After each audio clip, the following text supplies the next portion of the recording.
Bismillah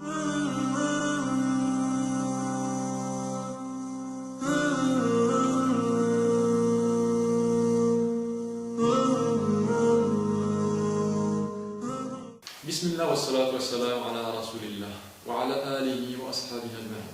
Amma ba'd. Mes très chers frères et mes très chères sœurs en islam, c'est un plaisir de vous retrouver aujourd'hui pour aborder une nouvelle thématique de notre religion. En effet, nous allons aujourd'hui aborder le sujet de al-bid'ah, qui est donc l'innovation dans la religion. Avant toute chose, je vous recommande, mes très chers frères et mes très chères sœurs, de vous accrocher, de vous cramponner au livre d'Allah et à la sunna de votre prophète. Car il y a certes, dans ces deux choses, une protection pour l'individu dans cette vie, ici-bas et dans l'au-delà. Tout d'abord, nous allons donc aborder la définition de ce mot, al-bid'ah, qui est donc l'innovation, avant d'évoquer son statut dans la religion. Et nous terminerons en citant les 4 principales raisons qui ont conduit à l'apparition justement de cette ou de ces innovations dans notre religion. Ainsi, il convient de préciser tout d'abord que l'innovation peut être définie de deux manières. Tout d'abord, dans la langue arabe, les innovations peuvent être d'origine matérielle, comme les innovations liées aux inventions modernes, techniques récentes, dans le domaine de la technologie par exemple. Celles-ci, en fonction de l'utilisation que l'individu en fera, peuvent être ou non autorisées. Sachez également, mes très chers frères et mes très chères sœurs, que dans la langue arabe, le mot bid'ah signifie inventer quelque chose pour la première fois, une chose qui n'a pas d'antécédent. Ainsi, Allah a dit dans le Coran, dans Surat Al-Vache, le verset numéro 117, « Il est le créateur des cieux et de la terre à partir du néant. » Badir as-samawati wal ard. Badir, ce mot a donc la même racine que le mot bid'ah. C'est-à-dire qu'Allah est l'inventeur des cieux et de la terre qui n'avait pas d'antécédent. Allah a également dit dans le Coran, Surat Al-Ahqaf, le verset numéro 9, dit « Je ne suis pas une innovation parmi les messagers. » C'est-à-dire, je ne suis pas le premier messager d'Allah, car certes, beaucoup d'autres m'ont précédé. À présent, quant à la deuxième définition du mot innovation, qui correspond donc à la deuxième catégorie, qui est la thématique que nous allons aborder aujourd'hui, il s'agit de tout acte d'adoration nouveau qui a été ajouté dans la religion. Et ceci est formellement interdit, comme cela a été rapporté par Aïcha, une des épouses du prophète, sallallahu alayhi wa sallam, qui a dit « Quiconque apporte dans notre religion une innovation qui lui est étrangère, sa pratique sera alors rejetée. » Ce hadith a été rapporté par Al-Bukhari. L'innovation, d'une manière générale, peut être conçue comme le fait d'adorer Allah, le Très-Haut, d'une façon, d'une manière qui n'a pas été légiférée par celui-ci et par son messager. Qu'il s'agisse d'ailleurs d'une croyance, ou bien d'une parole, ou d'un acte. Ce qui fait qu'il est important pour l'individu d'apprendre à connaître la bid'ah, l'innovation, et ceci afin de ne pas tomber dans celle-ci. Un sage poète disait à ce propos, « J'ai appris à connaître le mal, non pas pour l'accomplir moi-même, mais plutôt pour pouvoir l'éviter. Car quiconque ne parvient pas à distinguer le bien du mal peut à tout moment le commettre ce mal par ignorance. » En ce qui concerne à présent le statut de l'innovation dans notre religion, comme nous l'évoquions brièvement précédemment, elle est totalement interdite, formellement interdite. Ainsi, selon Ibn Abbas, un des compagnons du prophète sallallahu alayhi wa sallam, le messager d'Allah traça une ligne. Il traça donc une ligne, puis dit « Ceci est le droit chemin d'Allah ». Il traça à gauche, puis à droite de cette ligne des traits, et dit « Ces traits sont des voies. » Et au bout de chacune d'elles se tient un diable qui invite les gens à l'emprunter. Il récita ensuite le verset suivant. « Et voilà mon chemin dans toute sa rectitude. Suivez-le donc et ne suivez pas les sentiers qui vous écartent de sa voie. Voilà ce qu'Allah vous a enjoint. Ainsi atteindriez-vous la piété. » Selon Mujahid, ces sentiers cités dans les versets correspondent à des innovations.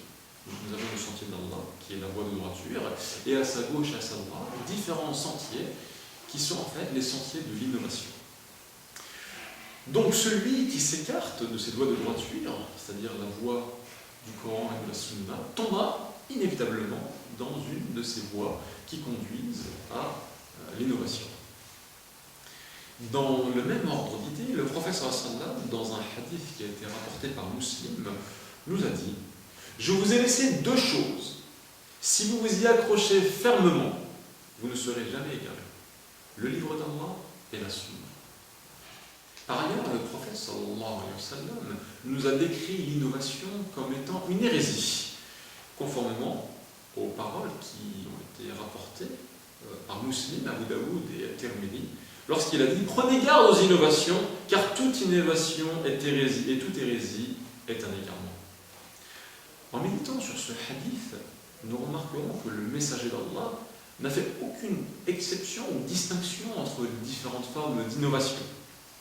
Il les a toutes qualifiées d'hérésie.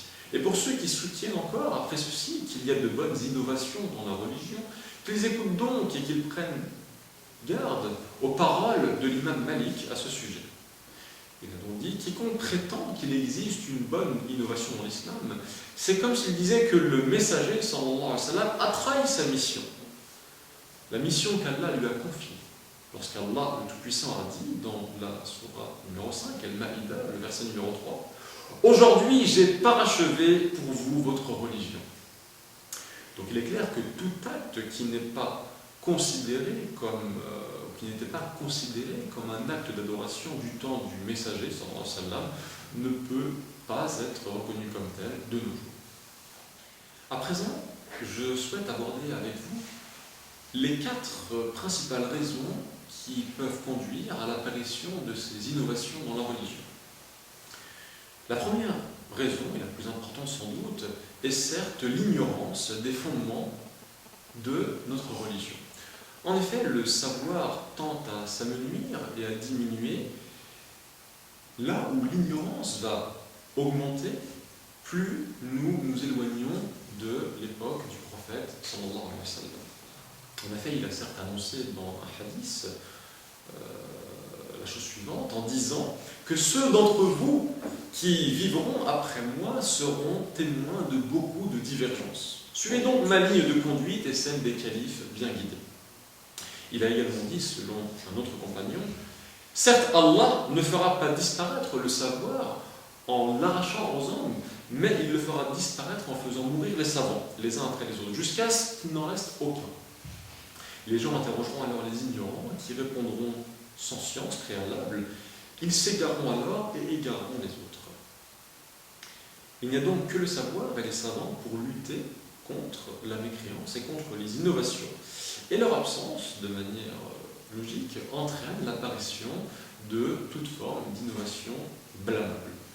Le fait de pencher vers les passions est également une autre cause, une autre source qui conduit à mener justement à l'apparition de diverses innovations.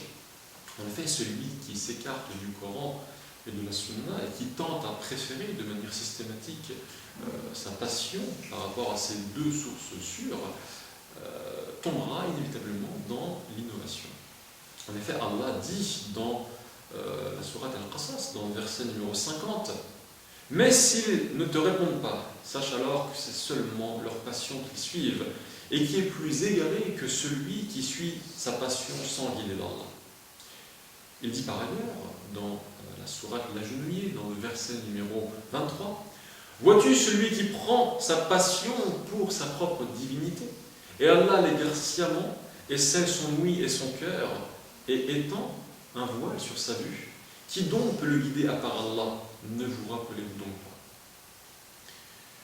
Mes très chers frères et mes très chères sœurs, il existe également une troisième cause à l'apparition de ces innovations dans notre religion, et cette troisième cause consiste au fait de suivre aveuglément autrui. En effet, le culte de la personne et de ses opinions constitue un obstacle majeur entre l'homme, le droit chemin et la connaissance de la vérité. Ainsi, Allah a dit à ce propos dans la sourate numéro 2, la sourate Lavage, dans le verset 170. Et quand on leur dit « Suivez ce qu'Allah a fait descendre », ils disent « Non, mais nous suivons plutôt les coutumes de nos ancêtres ». Cela inclut de nos jours ceux qui suivent aveuglément le chemin de leurs ancêtres, sans pour autant en prendre ce qui est juste et conforme aux enseignements du message d'Allah et qui ne rejettent pas ceux qui s'y opposent. Ainsi, lorsque ces derniers sont appelés à suivre la sunna du prophète sallallahu alayhi wa sallam et à renoncer à leurs innovations, ils protestent vigoureusement en invoquant leurs doctrines religieuses, leurs shirs, donc leurs savants et leurs ancêtres.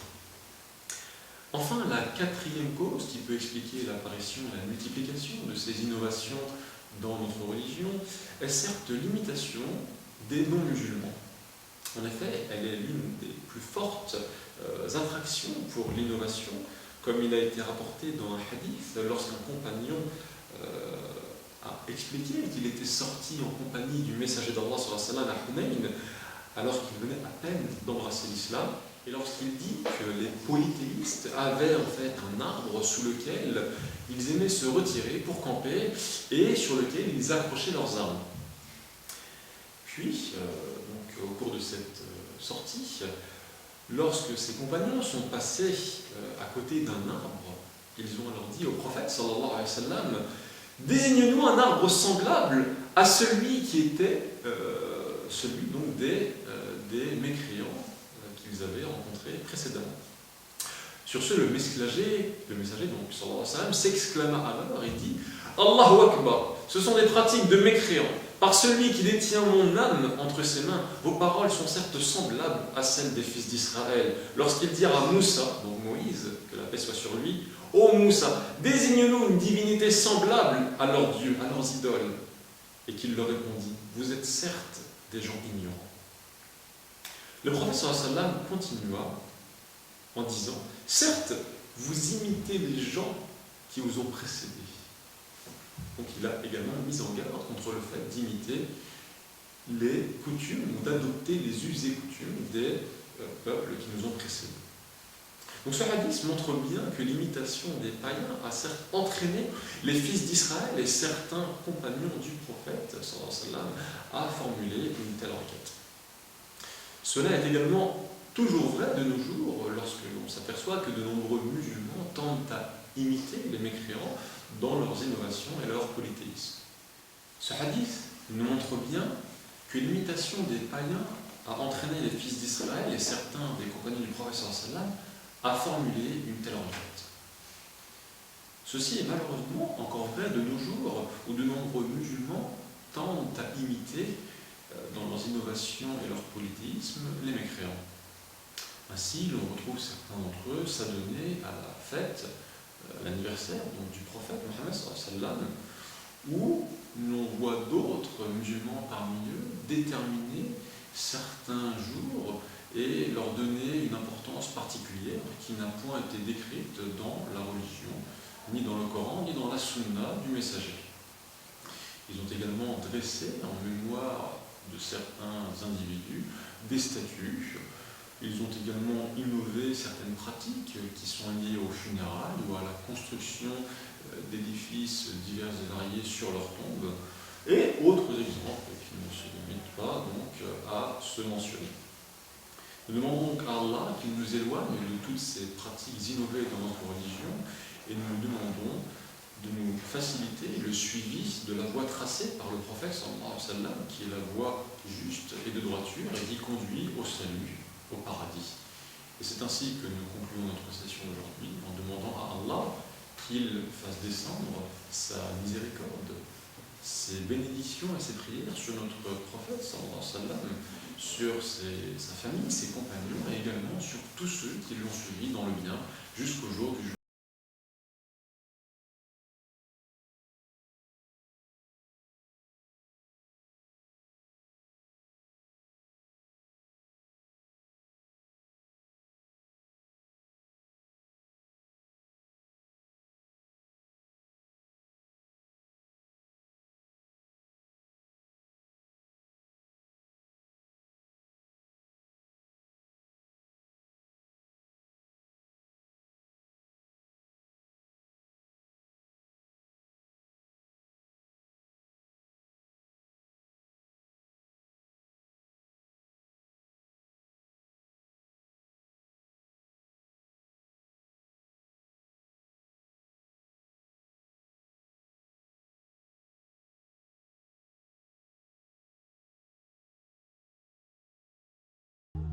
Mmh.